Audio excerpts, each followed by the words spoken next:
Hi, my name is Tiana Ransom and I'm with CAPD. This is a recording for personal statements for graduate and professional school applications. Thank you for tuning in. Let's jump right into the content. Our objectives for this session include sharing some tips for writing strong personal statements and some common pitfalls that occur. I will provide some guidance on completing activities to help with brainstorming and drafting the early versions of your personal statements. Let's get into what a personal statement is. This is an essay where you tell stories about experiences related to who you are and how they have shaped your interest in a particular field for graduate school applications. The personal statement is the admission committee's chance to evaluate your written communication skills. It's also their chance to get to know you and evaluate your candidacy and fit for their program.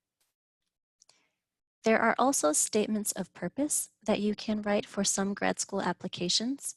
A statement of purpose is usually a little more professionally focused, whereas the personal statement can be more personal. In the personal statement, you don't have to write about your academics or professional experiences, but in the statement of purpose, you are going to focus on those professional and academic experiences. You're going to also talk about your research interests, the expertise or experience that you have in those areas, and what you plan on doing with your past experiences in your grad program and beyond. Although these are the general definitions for personal statements and statements of purpose, always read the school's application instructions on their entire website. Sometimes schools will have their own specific or tailored definitions for these essays. Also, schools might ask for one or the other, but they usually won't ask for both. And today we're focusing on the personal statements. Here are some of the main tips that I think of when thinking about personal statements. First, it's really important to do your research. Read all of the information on the website for each school that you're applying to, since each school might have slightly different instructions or things that they're looking for in their personal statements. Also, make sure that you're answering the prompt. This sounds pretty basic, but it can get a little confusing or complicated, especially when you're applying for multiple schools and when you're rereading and when they each have different prompts. So just make sure that you're rereading the prompt and reminding yourself what the specific schools are looking for in the beginning when you're brainstorming, in the middle when you're drafting, and at the end when you're finalizing your personal statement. Next, consider the values, skills, and qualities that you want to communicate to the admissions committee. Do this at each stage of the writing process, so the beginning brainstorming, the middle drafting and editing, and the finalizing stages at the end.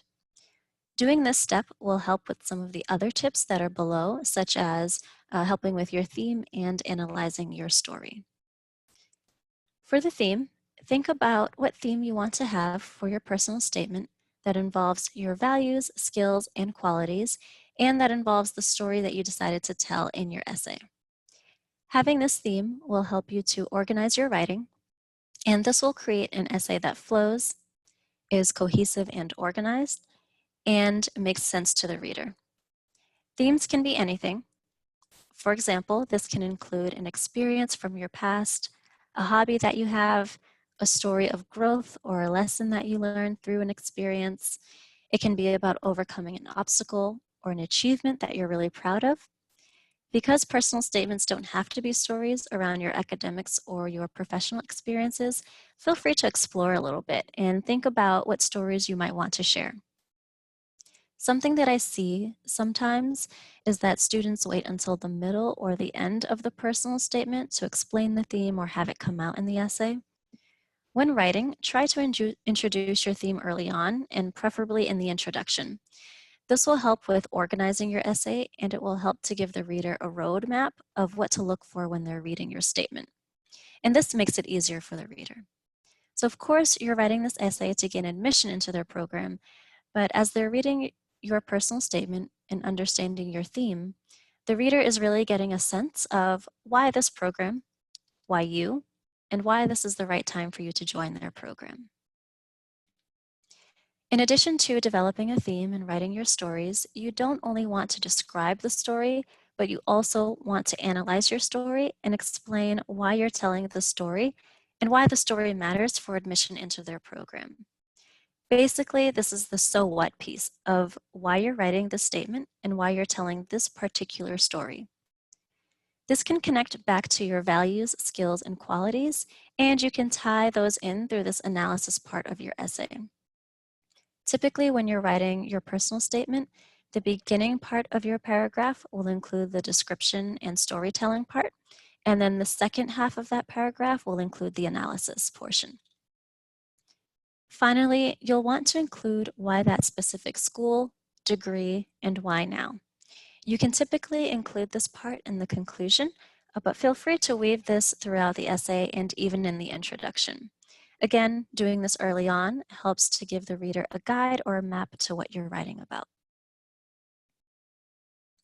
Let's look at some of the pitfalls. I know I mentioned that you want to tailor your writing to the specific program and explain why now and why that school. However, you want to drop your judgments and try not to censor your writing, especially when you're in the brainstorming and early drafting stages, and you don't want to write based on what you think the admissions officers want to hear. If you write based on what you think they want to hear in the early stages, it could make your writing sound inauthentic. So early on, really let the ideas flow. Then once you have a personal statement written down, you can edit and tailor to each school to make it more program specific. When writing your story, you might want to write about someone who has had a positive impact or influence in your life. And this is great because it really gives a glimpse into the important people in your life and why you find them important. However, if you're going to do this, just make sure that you always bring the focus back to yourself because the admissions committee wants to get to know you through your personal statement. Another pitfall that I see is using a negative tone in your personal statement or speaking negatively about yourself. If you use a negative tone, this can leave a bad impression on you or cast doubt on your skills and your candidacy for the program. So if you do talk about something that is a challenge or a negative experience, try to balance that out in the analysis part of the essay and talk about what you learned from that challenging situation or how you grew from that experience. You can also talk about what you would maybe do differently in the future. So bring it back to include a positive outcome at the end and some analysis when talking about a negative or challenging situation. Another pitfall that I see is using exaggeration. Sometimes students use exaggeration to create drama or interest in their personal statement and keep the reader engaged. Although it's great to keep the reader engaged, you don't want to exaggerate too much. For example, maybe don't say something like, all of a sudden, I realized I wanted to pursue a PhD. In reality, if you are interested in applying to PhD programs, this was probably something that you thought about over time, even if it was subconsciously. You maybe came to this decision through your experiences and getting skills through doing research and testing it out to see if you liked it or not. So maybe it wasn't all of a sudden you realized you're going to apply to PhD programs. Maybe it was a process over time, and that's okay to explain in your essay. Finally, you don't have to include everything you've ever done in your statement. Remember, this is just one piece of your application. You will also include your resume, transcripts, letters of recommendation, and maybe diversity statements or addendum. For the personal statement, it's okay to have that one theme and those few qualities, skills, and values that you want to communicate to the admissions committee.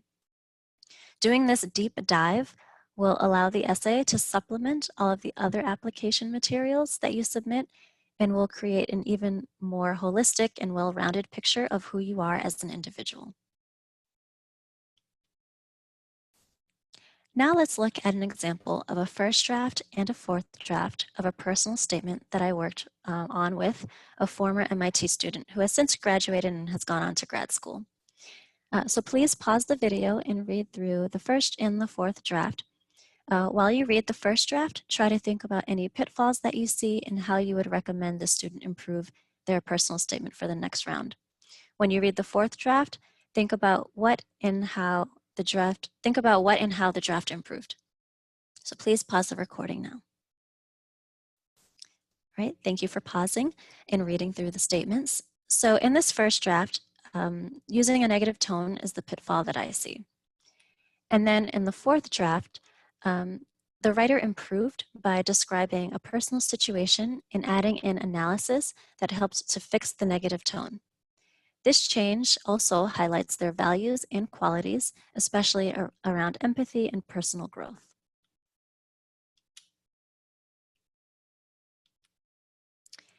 Now I invite you to complete the brainstorm and free write activities that you can download on Handshake under Career Center resources. When doing the activities, set a timer and spend at least 10 minutes on the brainstorm activity, then set another timer and do the free write activity for 10 minutes. I recommend doing the free write activity 3 times total. This way you will have 3 rough drafts of your personal statement in 30 minutes.